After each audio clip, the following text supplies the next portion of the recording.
Ọzụbụlụ ekene m unu. Ọzụbụkwenu. Mmadụ anọkwa ebe a. Ọzụbụkwenu. Ọzụbụrienu. Ọzụbụṅụọnụ. Ọzụbụkachanụ. Sị na ọ ya adịrị anyị ncha niile mma o. Ọ ya adịrị anyị mma. Eji m ohere a wee na-ekele onye ọbụla n'ebe a n'ụbọchị taa ịbịa ịza oku a ndị nwunye anyị kpọrọ anyị.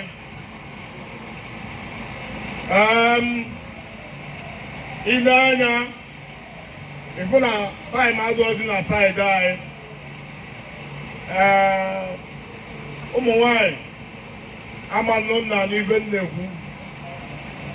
Advice m na-enye unu ụbọchị ọzọ unu chọọ ka okechọn ju eju by 2 unu eji na fundraising na maka fundraising na-eti na eme na by 5 mmadụ ejubeghị ebe a ka ọ n'ọhụụ n'eziokwu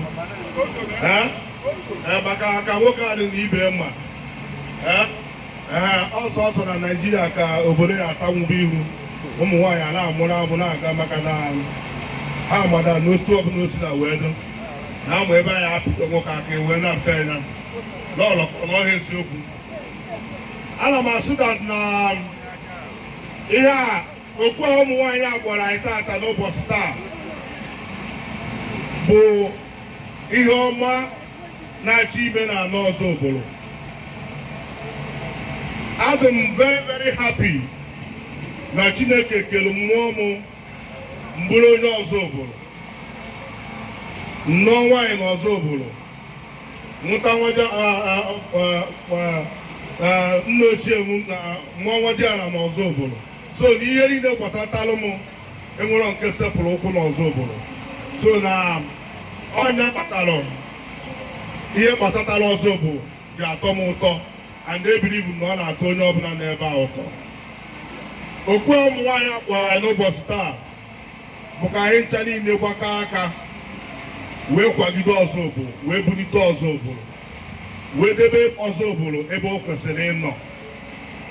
Na nke bụ eziokwu bụ na enwere a lot of ife ọma na-eme na ọzọ obodo as at today. Otu dị iche iche niile enwere na ọzọ obodo na ngalaba niile dị iche iche.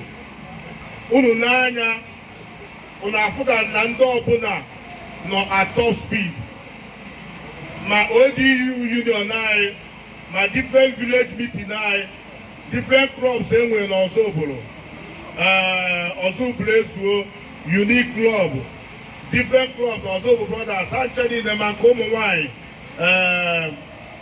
Diamond Ladies, ma all the groups is working towards the progress of Ozobo. And I am so happy that our #1 citizen has projected Ozobo to the limelight. Because I call him Igwe Ayaka na ọ na-agbani.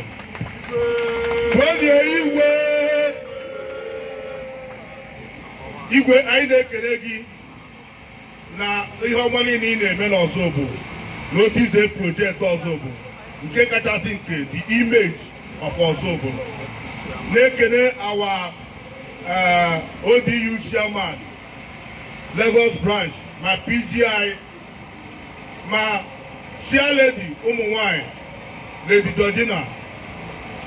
When I see that na ihe niile a is towards iweta Ozobo ka ọ nọrọ ebe o kwesịrị ịnọ.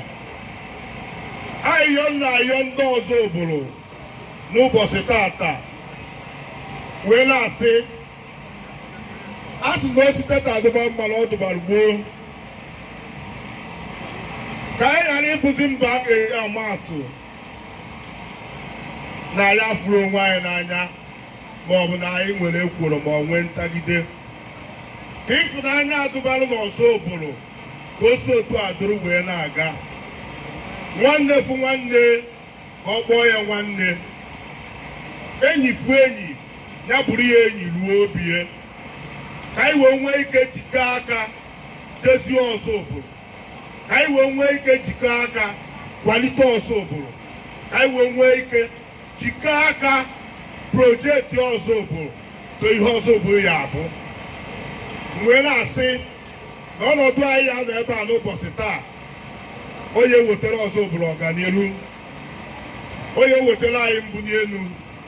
Ụmụ nwaanyị kpọkwanụrụ anyị okwu n'ụbọchị taa na-asị na Chineke ga-enye anyị ume na anyị efichapụ n'ifere nri ana ọnọdụ a na-emechi ya taa na ihe ọbụla unu metere ebe a unu eji ewe mee ihe a na-afụ anya na ihe ịrịba ama n'Ọzọbụrụ.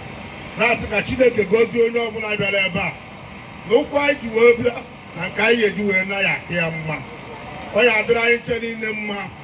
Otu agha atụ wee na-abịa n'isi njedebe, anyị nche niile fụrụ Nọvemba 30th, anyị ga-afụ Disemba 31st. Chineke ga-edukwa anyị nche niile wee baa ahụ ọfụ. Otu anụnwa ụmụ nwaanyị akpọrọ anyị mmemme agụgụ ebidogokwo, Krismas ebidogo. Ihe akpọrọ anyị n'ụbọchị taa ka agwa anyị nọ celebration month ka abaziri. A na-ekpere mbụ na onye ọbụla ya ebido taa wee celebrate na-aga. Ihe uru uju anya ha ezutu anyị, ọnwụ ike anya ha ezutu anyị, ihe ọbụla bụ ihe ọjọọ anya ha akpọ anyị. Sọọsọ ụkwụ ọma ya na-akpọ onye ọbụla bịara ebe a n'aha Jizọs. Igwe